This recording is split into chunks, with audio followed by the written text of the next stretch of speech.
আর দুর্গাপুর বেসরকারি মেডিকেল কলেজে দ্বিতীয় বর্ষের ডাক্তারি পড়ুয়াকে গণধর্ষণের অভিযোগ। উত্তাল হয়েছিল রাজ্যের রাজনীতি। সেখানে 5 জনকে গ্রেফতার করা হয়েছিল। যে বন্ধুর সঙ্গে বেরিয়েছিলেন ওই নির্যাতিতা, সেই বন্ধু সহ 5 দিনের জেল হেফাজত দুর্গাপুর আদালতে, এবং জেল হেফাজতের পর ওখানে টিআই প্যারেডও হবে। পুলিশ করা হয়েছিল, তাদের বেল পিটিশন তারা মুভ করেছে, বেল অ্যাকর্ডিংলি রিজেক্ট হয়েছে। ওরা পুলিশ টিআই প্যারেড চেয়েছিল, যেটা আমরা আগে ইনিশিয়ালি আমাদের যেদিন 12 তারিখে মুভ করেছিলাম আমরাও টিআই প্যারেড চেয়েছিলাম।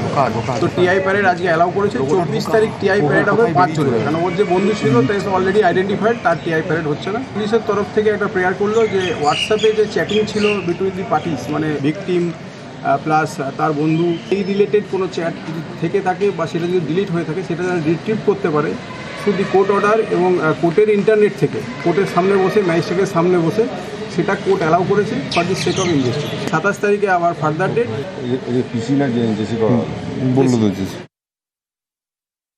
গত আগের ডেটে আমরা 2 জন অ্যাকিউজ পার্সনকে প্রোডাকশন করানো হয়েছিল। তারা গতকাল তাদের স্টেটমেন্ট লার্নের ম্যাজিস্ট্রেটের কাছে বলেছেন। বাকি যে 5 জন অ্যাকিউজ পার্সন ছিল তাদেরকে আজকে প্রোডাকশন করা হলো। আজকে বেল মুভ করেছিল ডিফেন্সের থেকে, আমরা সেই বেলের অবজেকশন দিয়েছি। তার বেল পেয়ারটা ছিল আজকে বেশি স্ট্রং। আমার যেটা মনে হলো, তার অ্যালিগেশন ছিল বা পয়েন্ট ছিল যে তার ক্লায়েন্ট রেপ করেনি। তো আমি আমাদের সিডির এভিডেন্স খুলে পেজ ওয়াইজ দেখিয়ে দিয়েছি যে কে কার কি ইনভলভমেন্ট আছে। ইনভেস্টিগেশন জেনুইনলি এগোবে, যেটা সত্যি সেটা সামনে আনার জন্য রাজ্য সরকার বদ্ধপরিকর। এই মামলায় আর কোনো ধোঁয়াশা নেই, আমরা চেষ্টা করছি তাড়াতাড়ি চার্জশিট দেওয়ার। আমাদের আজকে একটা প্রেয়ার ছিল টিআইপির, সেই টিআইপির প্রেয়ারটা আমাদের কোর্ট লার্ন করে অ্যালাউ করেছেন, এবং 24 তারিখে মেয়েটি জেলে গিয়ে তার টেস্ট আইডেন্টিফিকেশন প্যারেড হবে।